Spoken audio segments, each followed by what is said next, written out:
Very good morning, dear student. This is Nalini Singh, and I'm your PhD teacher. And today we are going to start lesson 11, page number 208, and the topic is about pricing and distribution channel. In previous video, we have learned about labeling and packaging. Now we are going to start pricing. So, what is pricing? Pricing is having an important place in marketing management. किसी भी marketing management की जब बात करते हैं तो वो pricing decision price किसी भी प्रोडक्ट का बहुत ही ज़्यादा इंपॉर्टेंट प्लेस रखता है. Price stand for the exchange value of the product. Price क्या होता है? जब कोई प्रोडक्ट लेते हैं उसके एक्सचेंज में क्या मिलता है? प्राइस, उसका money. The determination of fair price of the product is very important, but the difficult function of marketing. Price is one of the major factor which contribute a lot of finalize the deal between buyer and seller. So price क्या है? किसी भी consumer को क्या चाहिए कि जो भी प्रोडक्ट ले रहा है उसका एक रीज़नेबल प्राइस उसको मिले, और हमें क्या चाहिए कि उसके कॉस्ट के अकॉर्डिंग हम प्राइस रखें. तो दोनों चीज़ों पे ही ध्यान रखना बहुत ज़रूरी है. नाउ अभी हम यहाँ पे बात करेंगे factor of affecting price policy. जब हम किसी भी प्रोडक्ट का प्राइस डिसाइड करते हैं तो क्या क्या फैक्टर्स होते हैं जो कि अफेक्टेड होते हैं. सो the very first point is demand of the product. उस प्रोडक्ट की, पर्टिकुलर प्रोडक्ट की जिसकी हमें प्राइस रखनी है, उसकी डिमांड क्या है मार्केट में. सो जब भी किसी डिमांड की अगर डिमांड ज़्यादा है तो प्राइस भी ज़्यादा हो जाती है, लेकिन अगर डिमांड कम है तो हमें अल्टीमेटली क्या करना होता है? उसकी प्राइस को कम करना पड़ता है ताकि वो उसकी सेलिंग हो. ठीक है. सो होता है demand of the product. Product की डिमांड अफेक्ट करती है किसी भी प्रोडक्ट के प्राइसिंग को. Now the next is cost of product. किसी भी प्रोडक्ट को जब हम बना रहे हैं व्हेन वी मैन्युफैक्चरिंग, सो उसमें टोटल कॉस्ट क्या आता है?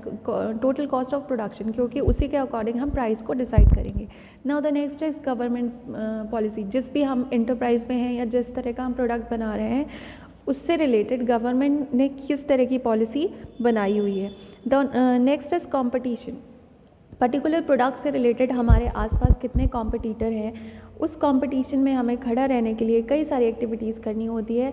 That is also affected price. अगर कॉम्पिटिटर नहीं है तो हम अपने हिसाब से प्राइस रख सकते हैं, लेकिन अगर कॉम्पिटिटर है तो हमें उसमें बैलेंस बना के रखना बहुत ज़रूरी है ताकि हम मार्केट में बने रहें.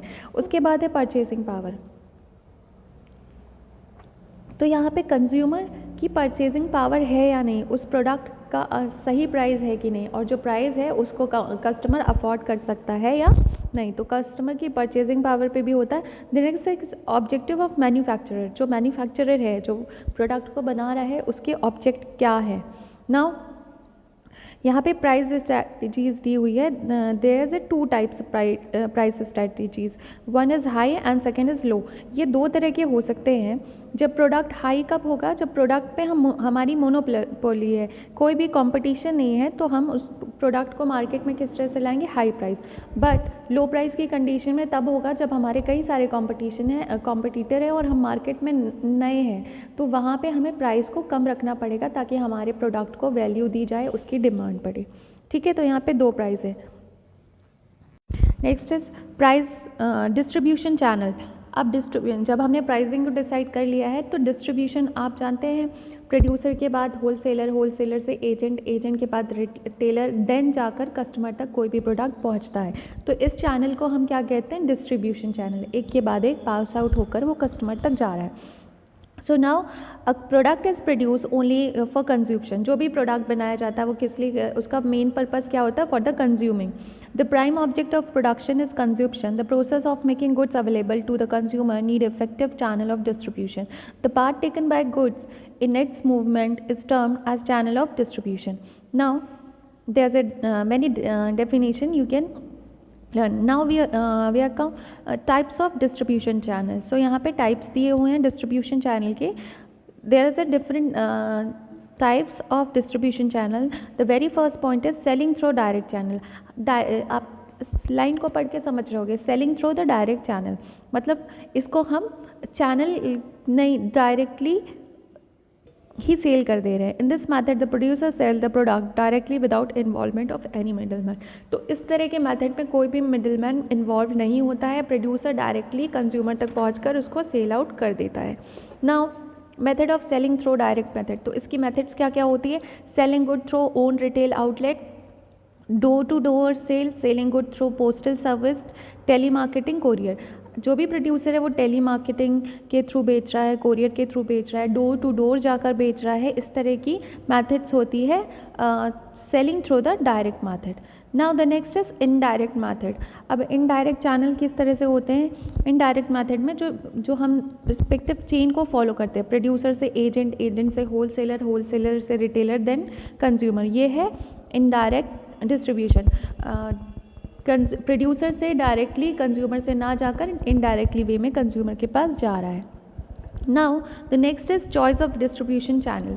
अब यहाँ पे काफ़ी सारे ऑप्शंस दिए हुए हैं डिस्ट्रीब्यूशन चैनल्स के, तो अब हमें डिसाइड करना होगा कि किस डिस्ट्रीब्यूशन को हमें सेलेक्ट करना है, क्या चॉइस रखनी है। तो हम कोई भी डिस्ट्रीब्यूशन चैनल के लिए कई सारे फैक्टर्स होते हैं, उन सबको ध्यान में रखकर डिस्ट्रीब्यूशन चैनल को सिलेक्ट करना चाहिए। हमारे इंटरप्राइज का साइज़ क्या है, प्रोडक्ट का प्राइस क्या है, उसकी डिमांड क्या है, ये सारी चीज़ों पे हमें ध्यान रखना होता है। ठीक है, तो first point is channel of distribution for consumers good. Consumer, अगर वो कंज्यूमर रिलेटेड गुड्स है तो क्या चैनल होगा? There is a four types A, B, C and D। So A type क्या है? Certain manufacturer like Bata company sell their product to the consumer. So जो type A है consumer product में, उसमें क्या है? कंज्यूमर प्रोडक्ट वो है जो कि प्रोडक्ट कंज्यूमर के लिए बन रहा है। ठीक है, तो यहाँ पे फर्स्ट है बाटा। आप बाटा को देखोगे, बाटा के अलग अलग शॉप्स होती है, शोरूम होता है, राइट। तो जहाँ से वो बनता है डायरेक्टली वो अपने शोरूम में ही भेजते हैं, वहाँ पे कोई मिडिल मैन, कोई मीडिएटर नहीं होता है। नेक्स्ट है channel type B. It's undertaken by those firms which have efficient sales force to assume the marketing function of the wholesaler, the development of supermarket and departmental store। यहाँ पे wholesaler के through बेचा जा रहा है, जैसे कि departmental store में बेच देते हैं। नेक्स्ट है channel type C। So it is the most traditional one. The distribution channel between the manufacturer and the consumer is dominated by the wholesaler and retailer। ये चेन क्या है? चैनल टाइप C में distributor से जा रही है, ये wholesaler के पास, होलसेलर से जा रही है रिटेलर के पास, रिटेलर के पास से जा रही है कंज्यूमर के पास। जो टाइप डी है तो वहाँ पे सी के जैसा ही है, लेकिन वहाँ पे पहले प्रोड्यूसर से एजेंट के पास, एजेंट से होलसेलर के पास, होलसेलर से retailer and then the consumer. ठीक है, तो ये था कंज्यूमर गुड्स की channel A, B, C, D। Now next is channel of distribution of industrial good. Industrial good में भी जैसे ये इंडस्ट्रीज़ के गुड है, तो यहाँ पे चैनल टाइप ए में the number of outlet for capital goods is small and average. The average overhead marketing cost in relation to the value of sales also. The firms selling capital equipment find the essential employ technical qualified marketing executives are special where the complex. This channel of distribution direct for producer to user the suitable in this case। यहाँ पे producer directly किसी institution में जाकर contact करता है। Channel सी में यहाँ पे अगर कोई नया प्रोडक्ट है तो एजेंट के थ्रू किसी भी इंडस्ट्री में भेजा जाता है, जहाँ पे एक्स्ट्रा एफर्ट लगाए जाते हैं एजेंट के थ्रू, और वो अपने जो भी इसका रेट, कमीशन रेट होता है वो ले लेता है। चैनल टाइप सी में यहाँ पे डिस्ट्रीब्यूशन होते हैं, और ये किस लिए होता है? स्मॉल एसेसरीज इक्विपमेंट के लिए होता है। Channel D, this channel is combination of the channel B and C. जो बी और सी है उसका कॉम्बिनेशन है channel D. Now factors affecting the choice of channel of distribution. अभी हमने चैनल डिस्ट्रीब्यूशन पढ़ा, डिफरेंट टाइप। अब हम पढ़ेंगे जो चैनल डिस्ट्रीब्यूशन होता है उसको अफेक्ट क्या क्या चीज़ें करती है। तो किसी भी चैनल ऑफ डिस्ट्रीब्यूशन को उसका बिजनेस का साइज़ अफेक्ट करेगा। साइज़ ऑफ बिजनेस छोटा है या बड़ा ये भी डिपेंड करता है। मैनेजरियल एक्सपीरियंस कितना है, एज ऑफ बिजनेस, उस बिजनेस की एज कितनी है। अगर एक्सपीरियंस है तो वहाँ पे काफ़ी ज़्यादा पहचान होती है, मार्केटिंग होती है। And then goodwill and economic condition. किसी भी डिस्ट्रीब्यूशन चैनल में आपकी मार्केट में गुडविल क्या है, आपका कनेक्शन कैसा है, इकोनॉमिक कंडीशन कैसी है। स्पेन ऑफ मार्केट मतलब मार्केट कितना बड़ा है, उसकी चौड़ाई कितनी है। Number of buyers, particular product को खरीदने वाले बायर्स कितने हैं, ये अफेक्ट करता है चैनल डिस्ट्रीब्यूशन को। अगर लोकल एरिया है तो वो लोकल में ही जाएगा। ठीक है, नेक्स्ट है buying behaviour of customer. Customer की बाइंग बिहेवियर कैसा है पर्टिकुलर प्रोडक्ट को लेकर। टाइप्स ऑफ कस्टमर, कितने टाइप्स ऑफ कस्टमर है। उसके बाद है so the next topic is about promotion. Promotion क्या होता है? किसी भी पर्टिकुलर प्रोडक्ट को उसकी सेलिंग को किस तरह से इंक्रीज़ करना है, सेलिंग के लिए, सेलिंग को बढ़ाने के लिए, डिमांड को क्रिएट करने के लिए क्या क्या एक्टिविटीज़ होती है, वो सारी चीज़ें प्रमोशन में आती है। मतलब हम अपने प्रोडक्ट को प्रमोट कैसे कर रहे हैं कि ज़्यादा से ज़्यादा कंज्यूमर तक वो पहुँचे और डिमांड, लोगों का इंटरेस्ट बढ़े, लोग अट्रैक्ट हो, तो ये सारी चीज़ें होती है प्रमोशन में। So a company may produce a good quality product, price in appropriately and make it available at the selling point which are convenient to consumer, but in spite of all these the product may not sell well in the market. So अगर कोई भी particular company किसी product को बना रही है, उसकी quality अच्छी है, उसका प्राइस अच्छा है, उसकी मार्केटिंग में सेलिंग पॉइंट अच्छा है, कन्वीनियंट कस्टमर है, लेकिन उसमें कोई भी मार्केटिंग नहीं है, मतलब कोई भी वो प्रोडक्ट मार्केट में सेल ही नहीं हो रहा है, तो हमें कोई फ़ायदा ही नहीं होगा क्योंकि हमारा प्रोडक्ट बिकेगा ही नहीं। तो इसके लिए प्रमोशन ज़रूरी है। There is a need for developing proper communication with the market. यहाँ पे ज़रूरी है कि आप कम्युनिकेट करें, इन्फॉर्मेशन रखें।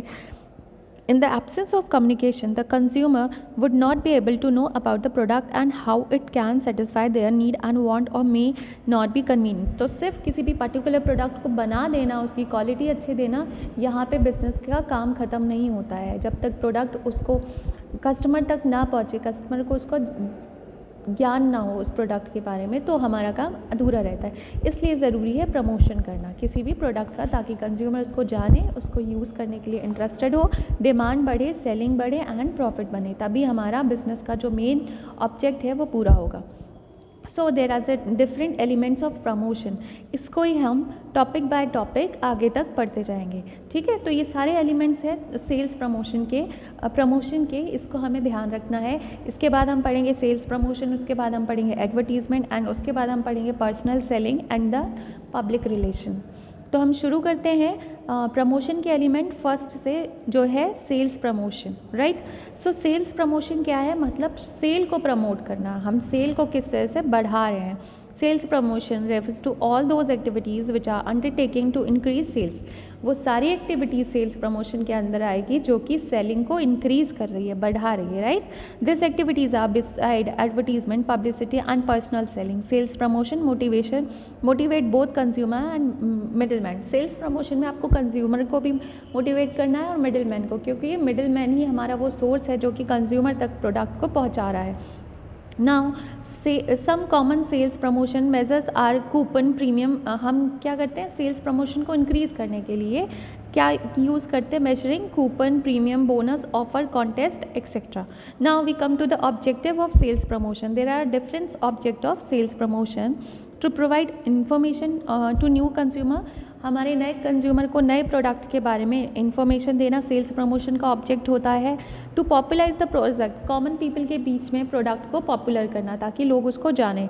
टू क्रिएट डिमांड, और जो हमारे कस्टमर है, एग्जिस्टिंग कस्टमर है, उनको परमानेंट बनाना with the help of sales promotion. Then to motivate intermediator and trader to buy more goods, हमें क्या इंटीमीडिएटर्स एंड बायर्स को मोटिवेट करना है कि वो ज़्यादा से ज़्यादा परचेजिंग करें। To increase the sales of festive occasion में हम काफ़ी लोग कई सारी चीज़ें लेते हैं, तो वहाँ पे होली दिवाली में कुछ ऑफर्स निकालना ताकि सेलिंग बढ़े। कट थ्रू कंपटीशन को फेस करने के लिए, प्रोडक्ट का नॉलेज रखने के लिए, consumer to regain the old consumer and to increase the sales to period, to start sales to of product, new market में अपने प्रोडक्ट को बेचने के लिए। तो ये सारे ऑब्जेक्टिव हैं सेल्स प्रमोशन के। नाउ मेथड और टेक्निक ऑफ सेल्स प्रमोशन, तो जो सेल्स प्रमोशन है उसकी मेथड क्या क्या है। So the very first method is consumer promotion method and the trade promotion. हम कंज्यूमर को प्रमोट करेंगे एंड ट्रेड को प्रमोट करेंगे in the sales promotion, right. Now method of sales promotion, so there is a two types, consumer promotion method and trade promotion. जब हमको consumer के सामने सेलिंग को प्रमोट करना है तो हम क्या क्या मेथड यूज़ करेंगे। सैम्पलिंग, हम कंज्यूमर को सैम्पल प्रोवाइड करेंगे, फ्री सैम्पल डिस्ट्रीब्यूशन करेंगे। कूपन, किसी पर्टिकुलर प्रोडक्ट के साथ जब हम कूपन देते हैं तो क्या कंज्यूमर अट्रैक्ट होता है, कूपन के लिए इंटरेस्टेड होता है। प्रीमियम्स आप एक प्रीमियम के को भर के कोई भी प्रोडक्ट को ले सकते हो, फिर कुछ टाइम के बाद आप उसका पेमेंट कर सकते हो। कई सारे कॉन्टेस्ट रख सकते हैं और डिमॉन्स्ट्रेशन, यहाँ पे हम प्रोडक्ट को यूज़ करके बता सकते हैं। फेयर एंड एग्जीबिशन, प्रोडक्ट को दिखाने के लिए, सेलिंग को इंक्रीज़ करने के लिए फेयर्स और एग्जीबिशंस में भी हम प्रोडक्ट का न्यू मार्केट में प्रोडक्ट को इंट्रोड्यूस करा सकते हैं, राइट। तो ये थे कंज्यूमर प्रमोशन के मेथड। नाउ ट्रेड प्रमोशन के मेथड क्या क्या हैं। सो ट्रेड को बढ़ाने के लिए सेल्स कॉन्टेस्ट रख सकते हैं, कई बिजनेसमैन को हम फैसिलिटीज़ दे सकते हैं ट्रांसपोर्टेशन की, और अगर वो सेलिंग को इंक्रीज़ करते हैं तो उनको कुछ ऑफ़र दिया जाएगा, लाइक किसी कुछ कमीशन दिया जाएगा या ट्रिप दी जाएगी।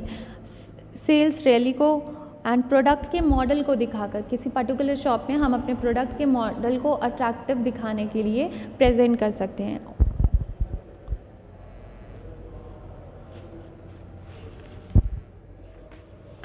अदर्स में है प्रमोट, हम अपने एम्प्लॉयज़ को प्रमोट कर सकते हैं, फैसिलिटीज़ दे सकते हैं एम्प्लॉयज़ को, ट्रेनिंग दे सकते हैं, etcetera. Now the next is merits of sales promotion. Sales promotion के एडवांटेजेस क्या क्या हैं और डिसएडवांटेज क्या हैं, अब हम वो देख लेते हैं। तो यहाँ पे सेल्स प्रमोशन के फ़ायदे क्या क्या होते हैं। अटेंशन वैल्यू, हमारे प्रोडक्ट को हमको मार्केट में अटेंशन मिलती है। यूज़फुल ऑफ न्यू प्रोडक्ट, ये सारी जो मेथड होती है नए प्रोडक्ट को मार्केट में लाने के लिए हेल्पफुल होती है। 3 in total promotion efforts, total promotion के लिए ये सारी एक्टिविटीज़ होती हैं। Aids to other promotion tools, ये सारे एड्स हैं बाकी सारे लोगों को सेल्स प्रमोशन का एक तरह से टूल है। Now we come to the disadvantage. Reflect crisis, यहाँ पे डिसएडवांटेज ये है कि अगर हमने इतने सारे एफर्ट्स लगाए फिर भी कुछ काम नहीं हो रहा है, सेलिंग नहीं बढ़ रही है, तो हमें क्या होगा, लॉस होगा। प्रोडक्ट को हम कई सारी टेक्निक का यूज़ कर रहे हैं लेकिन फिर भी उस प्रोडक्ट की कोई भी डिमांड क्रिएट नहीं हो रही, तो ऐसा क्राइसिस हो सकता है। स्पॉइल प्रोडक्ट इमेज, अगर उसकी क्वालिटी अच्छी नहीं है तो कस्टमर को ऐसे सैम्पलिंग के थ्रू प्रोडक्ट के बारे में पता चल जाएगा जिससे कि उसकी इमेज डाउन होगी। पर्सनल सेलिंग में दोनों का बायर और सेलिंग का फेस टू फेस इंटरेक्शन होगा, जिससे कि कॉन्सेप्ट हो सकता है कि जो सेलर है वो बायर को सेटिस्फाइड ना कर पाए, तो यहाँ पे भी एक डिसएडवांटेज होता है। अब सेल्स प्रमोशन के बाद आता है प्रमोशन की सेकंड एलिमेंट्स को, जो कि थी एडवर्टीज़मेंट। सो किसी भी प्रोडक्ट को बनाने के बाद प्रोडक्ट को मार्केट में लाना, कंज्यूमर को डिमांड को क्रिएट करना, कंज्यूमर को उस तरफ प्रोडक्ट की तरफ अट्रैक्ट करने के लिए ज़रूरी है कि हम उस पर्टिकुलर प्रोडक्ट का एडवर्टीज़मेंट करें। एडवर्टीज़मेंट के कई सारे फ़ायदे हैं, कई सारे नुकसान हैं और कई सारे सोर्सेज भी हैं। आप एडवर्टीज़मेंट बैनर लगा के कर सकते हो, रेडियो के थ्रू कर सकते हो, टेलीविज़न के थ्रू कर सकते हो, सिनेमा हॉल में कर सकते हो, न्यूज़पेपर में कर सकते हो, मैगजीन्स में कर सकते हो। तो कई सारे सोर्सेज होते हैं एडवर्टीज़मेंट के, इसके अलग अलग पर्टिकुलरली कॉस्ट होता है, साथ में कि जिस तरह का हमारा बिजनेस और प्रोडक्ट की डिमांड है उसके अकॉर्डिंग हम एडवर्टीज़मेंट को चूज़ करते हैं। सो एडवर्टीज़मेंट के बारे में हम पढ़ते हैं। Advertising consists of all those activities involved in presenting to a group and non-personal, oral और visual। कोई भी प्रोडक्ट को हम प्रेजेंट कर रहे हैं ओरली, रिटर्न फॉर्म में, पर्सनली और स्पॉन्सर के थ्रू, तो ये है एडवर्टीज़मेंट। एडवर्टीज़मेंट किस तरह से कर सकते हैं, announce publicity, public notice, information to public, knowledge about new product के बारे में नॉलेज देकर, ये सारे तरीके हैं। Now what is the meaning of advertisement? So the word advertising has been derived from the Latin word advertise, which means the turn toward to, or turning the attention toward the product.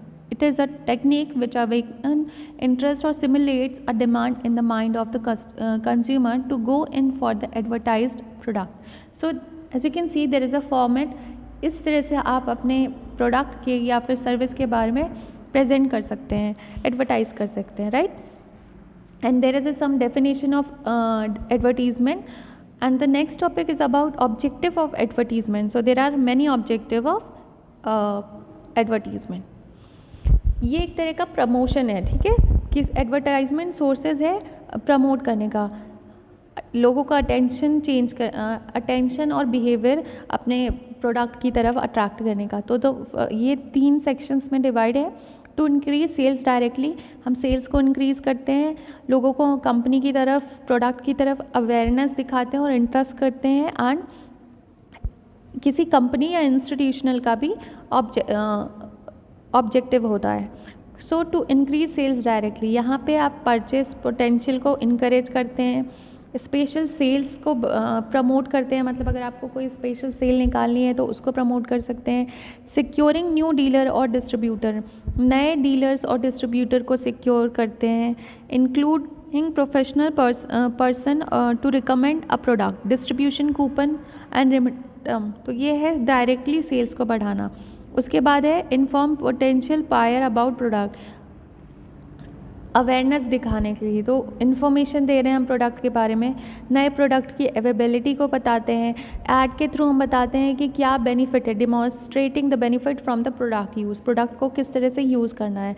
Comparing to the, हम अपने advertisement के through compare करते हैं दूसरे competitive product के साथ कि किस तरह से हमारा प्रोडक्ट ज़्यादा अच्छा है। Showing how to product should be used, साथ साथ आपको ये भी बताया जाता है कि किस तरह से प्रोडक्ट को यूज़ किया जाता है। इन्फॉर्मेशन दी जाती है टेक्निकल स्किल के साथ, information about purchase product, announcing change in price, अगर प्राइस चेंज हो रहा है, कम ज़्यादा हो रहा है, तो हम अनाउंस कर सकते हैं with the help of advertisement. Now publishing a new brand name और symbol. Now the next is the objective of a company's institutional advertising may be. So यहाँ पे कंपनी को गुड एम्प्लॉयज़ मिल जाते हैं, द एडुकेट पीपल, कंपनी की public service के लिए एडुकेट लोग मिल जाते हैं, पब्लिक के बारे में इंफॉर्मेशन मिलती है, etcetera. Now the next topic is about importance of advertisement. So किसी भी एडवर्टीजमेंट के इंपॉर्टेंस क्या क्या होते हैं, सो क्या क्या होते हैं, ये इंपॉर्टेंस यहाँ पे दिए हुए हैं। First point is introduction of new product in the market, किसी भी नए प्रोडक्ट को अगर हमें इंट्रोड्यूस कराना है, कई सारे कंज्यूमर हमको एडवर्टीजमेंट के थ्रू मिल जाते हैं, क्योंकि टीवी बहुत सारे लोग देखते हैं एंड न्यूज़पेपर भी बहुत सारे लोग पढ़ते हैं, तो नए प्रोडक्ट को हमें मार्केट में इंट्रोड्यूस कराने के लिए एडवर्टीजमेंट इंपॉर्टेंस है। टू एक्सपेंड मार्केट, अपने प्रोडक्ट के लिए मार्केट को इंक्रीज़ करना, एक्सपेंड करना, क्योंकि एडवर्टीजमेंट के थ्रू हमें लोकल एरिया के अलावा भी जगह जगह से कई सारे कंज्यूमर मिलते हैं, तो हम अपने मार्केट को एक्सपेंड कर सकते हैं। To bring down the cost of production, क्योंकि अगर सेलिंग इंक्रीज़ होगी तो प्रोडक्शन कॉस्ट भी कम होगा, तो कॉस्ट ऑफ प्रोडक्शन को कम करने के लिए। To reduce the cost of distribution, अगर एडवर्टीजमेंट ज़्यादा लोगों को होगा तो कई सारे सोर्सेज मिलेंगे हमें डिस्ट्रीब्यूशन के लिए, तो यहाँ पे डिस्ट्रीब्यूशन कॉस्ट भी कम होता है। टू हेल्प द पब्लिक के हेल्प के लिए, क्योंकि हम उनकी नीड को सेटिस्फाई कर रहे हैं, उनकी नीड को फुलफ़िल कर रहे हैं। To educate the likely buyer in the selecting better product, advertisement के थ्रू हम सेलेक्टिंग अपॉर्चुनिटीज़ दे रहे हैं, क्योंकि उन्हें इन्फॉर्मेशन मिलती है और वो सेलेक्ट करने के लिए भी कि क्या बेटर प्रोडक्ट को वो सेलेक्ट कर सकते हैं। नेक्स्ट है it help to improve the quality of product, advertisement help किसके लिए करता है, प्रोडक्ट की क्वालिटी को इम्प्रूव करना। To support salesmanship, advertisement salesman को भी बढ़ाती है, क्योंकि अननेसेसरी उन्हें कन्वेंस नहीं करना होता कंज्यूमर को, क्योंकि एडवर्टीजमेंट के थ्रू उन्हें प्रोडक्ट के बारे में सारी चीज़ें ऑलमोस्ट पता होती है। हायर स्टैंडर्ड ऑफ लिविंग, जब लोगों की नीड पूरी होगी, उनके वांट्स को हम फुलफ़िल कर पाएंगे तो उनका स्टैंडर्ड ऑफ लिविंग भी इंक्रीज़ होगा। Help to face competition, market में कंपटीशन को फेस करने के लिए भी एडवर्टीजमेंट हेल्पफुल होता है। Now the next is objective against advertisement. Sorry, the point is objection against advertisement. अगर हम ऑब्जेक्शन करें एडवर्टीज़मेंट के, कई सारे फ़ायदे हैं और कुछ नुकसान भी हैं। तो अगर हम नुकसान कैसे हो सकता है, क्योंकि एडवर्टीज़मेंट में बहुत सारा कॉस्ट भी आता है, खर्चा भी लगता है जब हम एडवर्टीज़मेंट करते हैं, और अगर हमें उसका कोई बेनिफिट नहीं मिल रहा है तो वो हमें लॉस की तरफ ले जाएगा। तो objection, so the first point is economical objection. अगर इकोनॉमिक की बात करें तो यहाँ पे leads to the higher price, क्योंकि एडवर्टीज़मेंट में कॉस्ट अगर ज़्यादा लग रहा है तो क्या करेगा, प्रोडक्ट के कॉस्ट को इंक्रीज़ करेगा। Force people to buy thing, unnecessary अगर लोग नहीं चाहते हैं तो भी वो इतना अट्रैक्टफुल होता है कि लोग की इच्छा जगती है कि वो फोर्सफुली उसको ख़रीदना चाहते ही हैं। ठीक है, people are not influence by the advertisement. अगर लोग एडवर्टीजमेंट से प्रभावित नहीं हो रहे, इन्फ्लुएंस नहीं हो रहे हैं, तो भी वो एक नुकसानदायक है। क्रिएट वेस्ट, अगर हम क्रिएट कर रहे हैं और हम लोगों की डिमांड और फैशन चेंज हो गई है या फिर वो उसको नहीं ले रहे हैं, तो वो भी वेस्ट हो जाएगा। इसके बाद इट्स एक्सक्रेट द फैक्ट, यहाँ कभी कभी जो एडवर्टीजमेंट में बताया जाता है वो जो फैक्ट्स होते हैं वो नहीं बताया जाता है। नेक्स्ट है it's a fraud and misleading, क्योंकि एडवर्टीजमेंट को अट्रैक्टिव दिखाने के लिए ये कई अननेसेसरी चीज़ें भी बताई जाती है जो कि प्रोडक्ट से रिलेटेड नहीं होती है, तो वो क्या फ्रॉड और मिसलीडिंग को इनकरेज करता है। नेक्स्ट है lead of monopoly, advertisement monopoly को भी बढ़ाता है। उसके बाद है सोशल ऑब्जेक्टिव, सोशल ऑब्जेक्टिव में क्या है, the major income of the press come from advertisement, it is true that the cost of newspaper is reduce, the advertising matter are present in such a way that advertiser are favour. उसके बाद है ethical objection, जैसे harmful चीज़ों को अगर हम encourage कर रहे हैं with the help of advertisement, तो ये हमारे एथिक्स को के खिलाफ हो जाता है। नेक्स्ट है रोल्स ऑफ एडवर्टीजमेंट, एडवर्टीजमेंट का रोल क्या है, तो मैन्युफैक्चरर के लिए एडवर्टीजमेंट का क्या रोल है, वो सेल्स टर्नओवर को इंक्रीज करता है। एडवर्टीजमेंट मैन्युफैक्चरर के लिए नए मार्केट को एक्सप्लोर करने में हेल्प होता है, प्रोडक्ट प्राइस को कंट्रोल करता है, क्योंकि अगर कोई प्रोडक्ट जब हम एडवर्टीजमेंट करते हैं तो प्राइस भी बताया जाता है, जिससे कि मिडिल मैन कंज्यूमर को अनवांटेड प्राइस नहीं बता सकते हैं या फिर उनका मिसयूज़ नहीं कर सकते। नाउ मिडिल मैन को क्या क्या फ़ायदे होते हैं एडवर्टीजमेंट के। इट्स गारंटी क्यों सेल्स, गारंटी रहती सेल्स हो जाएगा क्योंकि प्रोडक्ट के बारे में लोगों को पता होता है। And act as a salesman, जो एडवर्टीजमेंट होता है वो किस सेल्समैन का क्या काम होता है, सेल को बढ़ाना, प्रोडक्ट को सेल करना, और एडवर्टीजमेंट अल्टीमेटली क्या करता है, सेलिंग को इंक्रीज करता है। तो ये एक्ट कैसा करता है, as a salesman. It's make retail price maintenance possible, जो रिटेल प्राइस होता है एडवर्टीजमेंट उसको मेंटेन करने में फ़ायदा होता है, क्योंकि जो रिटेलर होता है वो अनवांटेड प्राइस नहीं ले सकता है, जो प्राइस है वही वो ले पाएगा कंज्यूमर को, तो प्राइस बढ़ा नहीं सकता है। उसके बाद है कंज्यूमर एंड एडवर्टीजमेंट, कंज्यूमर को डिसीजन लेने में, प्रोडक्ट को सिलेक्ट करने में हेल्प होता है, बेटर क्वालिटी के प्रोडक्ट का पता चलता है, उनका लिविंग स्टैंडर्ड बढ़ता है, उनका टाइम और सेव होता है।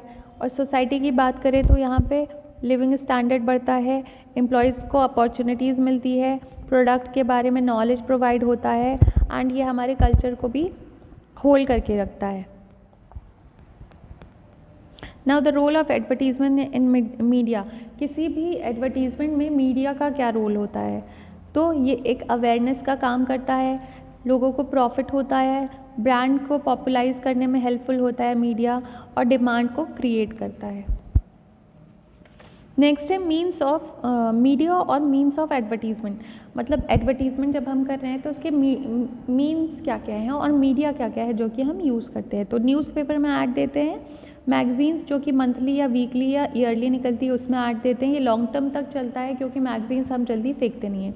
रेडियो, जो पुराने लोग हैं जहाँ पे टेलीविज़न नहीं है वहाँ पे रेडियो के ऑडियो के थ्रू हम एडवर्टीजमेंट करते हैं।